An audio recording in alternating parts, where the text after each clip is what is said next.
बिहार में विधानसभा चुनाव नजदीक आते ही मुख्यमंत्री नीतीश कुमार ने छात्रों के लिए बड़े तोहफे का ऐलान किया। उन्होंने स्टूडेंट क्रेडिट कार्ड योजना में अहम बदलावों का ऐलान किया है, जिससे राज्य के लाखों छात्रों को पढ़ाई में राहत मिलेगी।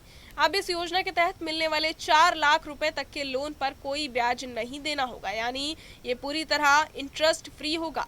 पहले इस योजना में लड़कों को 4% ब्याज देना पड़ता था, जबकि लड़कियों, दिव्यांग और ट्रांसजेंडर छात्रों को 1% ब्याज देना पड़ता था।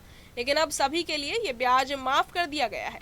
इतना ही नहीं, लोन चुकाने की अवधि भी बढ़ा दी गई है। पहले जहां छात्रों को 70 किस्तों में लोन चुकाना होता था, अब इसे बढ़ाकर 120 कर दिया गया है। मतलब अगर कोई छात्र 4 लाख रुपए का लोन लेता है तो उसे 10 साल में आराम से चुकाया जा सकता है और हर महीने की EMI भी काफी कम हो जाएगी।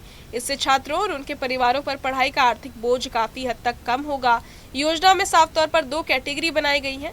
अगर कोई छात्र 2 लाख रुपए तक का लोन लेता है तो उसे 7 साल यानी 84 किस्तों में चुकाना होगा, जबकि 2 लाख से ज्यादा का लोन लेने वालों के पास 10 साल यानी 120 किस्तों में भुगतान करने का समय होगा। इस फैसले से खासकर गरीब और मध्यम वर्गीय परिवारों को बहुत राहत मिलेगी, क्योंकि पहले ज्यादातर छात्र ब्याज और भारी EMI के डर से उच्च शिक्षा लेने से पीछे हट जाते थे।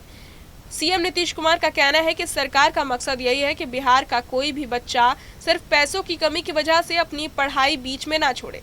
इस योजना से राज्य में उच्च शिक्षा को बढ़ावा मिलेगा। ज्यादा से ज्यादा छात्र कॉलेज और यूनिवर्सिटी तक पहुंच पाएंगे और अपने करियर को बेहतर बना पाएंगे। साथ ही समाज के कमजोर वर्गों जैसे लड़कियां, दिव्यांग और ट्रांसजेंडर छात्रों को भी बराबर अवसर मिलेंगे, जिससे समावेशी विकास को बढ़ावा मिलेगा।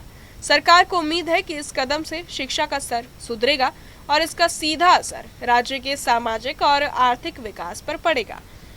जब ज्यादा छात्र पढ़ लिखकर अच्छे पदों पर पहुंचेंगे तो न सिर्फ उनका भविष्य सुरक्षित होगा, बल्कि राज्य और देश की तरक्की में भी वो अहम योगदान देंगे। आवेदन प्रक्रिया भी आसान रखी गई है। 12वीं पास छात्र इस योजना के तहत लोन ले सकते हैं और इसके लिए शैक्षिक प्रमाण पत्र, पहचान पत्र जैसे जरूरी दस्तावेज जमा करने होंगे। कुल मिलाकर ये कहा जा सकता है कि नीतीश कुमार का ये ऐलान चुनाव से पहले छात्रों और युवाओं के लिए एक बड़ी राहत और प्रोत्साहन की तरह है। ये कदम छात्रों के सपनों को साकार करने में मदद करेगा और राज्य के उज्जवल भविष्य की नींव